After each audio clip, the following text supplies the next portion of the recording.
Hi friends, அன்பு உள்ளங்களுக்கு வணக்கம். நாம் இப்போ மொகலாய் கிச்சனில் என்ன பார்க்க போகிறோம்னா, மட்டன் கிரேவி எப்படி ஈஸியாக பண்ணுறதுன்னு பார்க்கலாம். இப்படி பண்ணிங்கன்னா சாதத்துக்கும் சப்பாத்திக்கும் இதை வச்சு சாப்பிடலாம்.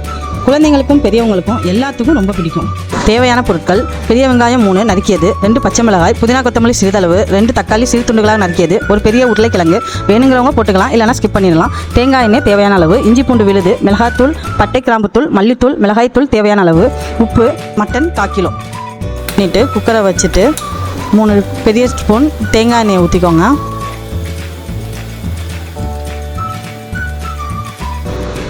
அது எண்ணெய் நல்லா காஞ்சதுக்கப்புறம் நம்ம நறுக்கிய வெங்காயத்தை போட்டுடலாம். அதோடு சேர்த்து பச்சை மிளகாவையும் போட்டுருங்க. அதை நல்லா கிளறிக்கோங்க. பொன்னிறமாக வர வரைக்கும் நல்லா கிளறிக்கோங்க. இங்கிட்டு கறியை மஞ்சத்தூள் உப்பு போட்டு நல்லா வாஷ் பண்ணிக்கோங்க. அதில் நான் ஈரலும் சேர்த்துருக்கேன். ஏன்னா குழந்தைங்க இப்படி கறியோட ஈரலை சேர்த்திங்கன்னா குழந்தைங்களும் பெரியவங்களும் சாப்பிடுவாங்க. வெங்காயம் நல்லா வதங்கிடுச்சு. இப்போ இஞ்சி பூண்டு பேஸ்ட்டு 3 டேபிள் ஸ்பூன் போட்டு அதையும் நல்லா வதக்கிக்கோங்க. அது வதங்கின கையில் தக்காளியை போட்டுக்கோங்க. ஒரு கை புதினா, ஒரு கை கொத்தமல்லியும் சேர்த்துக்கோங்க. அதையும் நல்லா வதக்கி எடுத்துக்கோங்க. நல்லா கிளறுங்க. பட்டைத்தூள், மிளகாத்தூள், மல்லித்தூள் 3ஐயும் சேர்த்து நல்லா கிளறிக்கோங்க.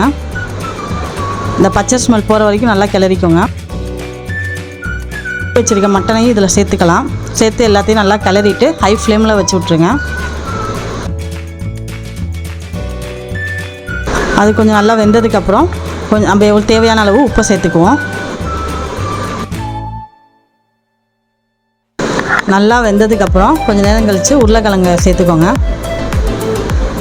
அதையும் சேர்த்து நல்லா கிளறிக்கோங்க. 3 கிளாஸ் தண்ணியை சேர்த்துக்கோங்க.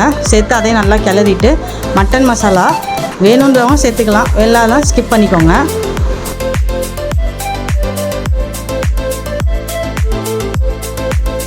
நல்லா ஒரு கிளறிட்டு ஒரு கொதி வந்தோன்னே குக்கரை மூடிடுங்க. 5 விசில் வரணும்.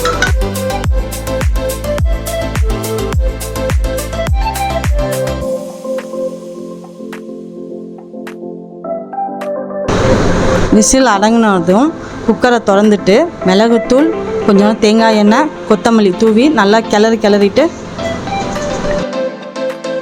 ஸ்டவ்வை ஆஃப் பண்ணிட்டிங்கன்னா சுவையான மட்டன் கிரேவி ரெடி. உங்கள் வீட்லேயும் இந்த மட்டன் கிரேவியை செஞ்சு பார்த்துட்டு எப்படி இருக்குன்னு மறக்காமல் கமெண்ட் பண்ணுங்கள். எங்கள் சேனலை சப்ஸ்கிரைப் பண்ணுங்கள். Thank you friend.